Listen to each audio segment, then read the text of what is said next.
There are way too many real estate agents. A glut of mediocre realtors is screwing over home buyers. Yeah, tell me about this, because it sounds like 2008. As a market changes, of course, people get upset as prices change. So that's the underlying tone here. Second, this is a great headline. It was almost clickbaity, so I mean, it sucked me right in. This is one of those controversial topics. There's a lot of real estate brokers in the United States. Do we need as many? What level of education should they have? What level of professionalism should they have? And because we have so many, is that helping the consumer, hurting the consumer? I side with the article on this, and I want to make one thing really clear. I own brokerages. I recruit people to our teams and our brokerages. So I'm very much pro real estate, but I'm also pro increasing the standards, because what the article pontificates on is if there's a bunch of real estate brokers and agents running around and they don't know what they're doing, they're helping a buyer or a seller with one of their largest purchases,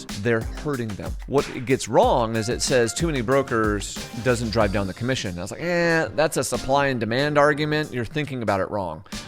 More supply, prices go down. Okay. However, the part about the professionalism, they nail. I mean, just nail it. I would love to see the professionalism in the real estate industry go up. I would like to see the standards increase, because that's how much I love this business. I want to protect people. I want to protect the consumer. I want to protect them from the bad agent.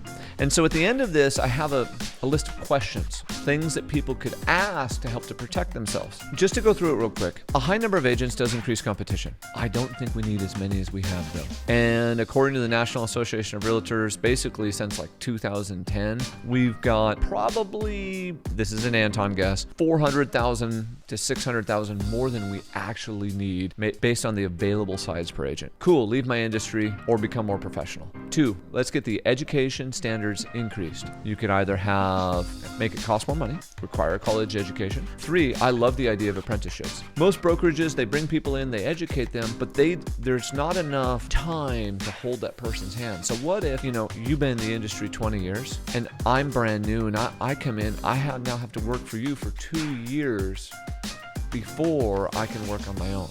Well, that just increased the standard. I love it. One thing this article also mentions, it's like, well, what if people just did for sale by owner and they just did it themselves? Unfortunately, what happens then in the real estate transaction, and why real estate professionals are so helpful, is they have what's called asymmetric information or knowledge. That means they have a ton of knowledge about one specific thing. In that case, now let's assume they both have good real estate people working for them. That's a good battle. That's good exchanging of information, good communication. It's equal. Now, if someone who doesn't have representation shows up to the hardcore investor and they own 30 properties, unfortunately, that buyer is going to get gutted in that situation without any protection. Also, a lot of the litigation happens in relation to off-market and private party transactions. Well, why is that? A big thing people discount with real estate professionals is they stand in the middle and they prevent people from saying and making promises to each other that then are not fulfilled or not documented in a contract. Good example is just because you've watched UFC for 10 years doesn't mean, even though you know how they should have fought and they should have done this, that you could get in the ring with an actual UFC fighter and actually go toe-to-toe with them. You have to give real estate professionals, agents, some credit, even ones that are just beginning, because like you said, just one source of information, the MLS, right? Multiple listing service. There's so much data there. And in a negotiation, whoever knows more will win that battle versus the person who's selling their own house. They might know what's going on in their street. They might have access to Redfin, but they're not breaking down that data the way the tools that these other platforms that agents have access to. So it's literally like a professional UFC fighter against the couch professional that has like a lifelong subscription to UFC night. Yeah.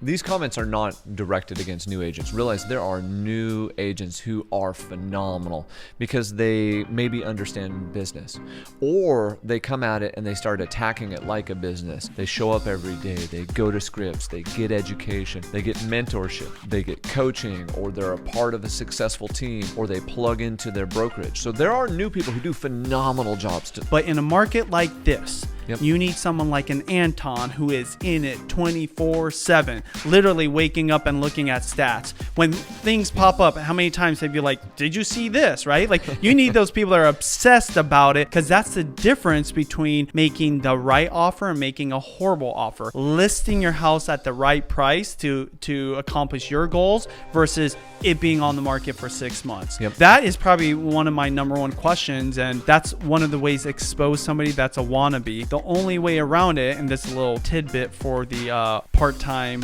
realtors, and you already said it, the only way to do this as a side thing is if you're partnered with an amazing team who makes it so that you, as a marketing arm for that business, can actively go get listings and new buyers, but the team is supporting you on the back end. That's the only way to do it if you're a part-timer. So you, as a person looking for an agent, there's nothing wrong with a part-time, but what you're looking for when they say is that, hey, you know, I don't do this full-time, I have this other job, but I'm partnered with a firm or a agency, right, that literally this is what they do. They take care of all the transactions. Yep. They tell me all the data. And also kind of are being honest with you. I'm really trying to bring in business for the team to be able to do this. I still will communicate with you. By the way, I've got an assistant for when I'm not around. That's really important versus they'll just beat around the bush. Oh, well, actually, you know, I work 2 jobs and it's easy, right? Oh, I have a family. I deal with them and, you know, I don't sleep at all. Like they'll actually, I remember like people talking that way during the heydays, right? The 2006, 7, and 8. And then what happens? They're the ones that are working a different job when the recession came. They're the ones that actually will screw your deal and you might not ever hear from them. So it's important. What you're talking about right now is so important for you looking for an agent, because if you don't have the right agent, it can kind of ruin your life short term. You're looking for experience that has stood the test of time, been through market transitions, the good, the up, the down, the sideways, and people who have your back and they are working in their strengths and in their area of expertise. Just that simple. If that's in alignment, go, go, go, go. Like, you know, if it's not, find someone who can support you in your goals and in your mission that you're trying to accomplish. Boom.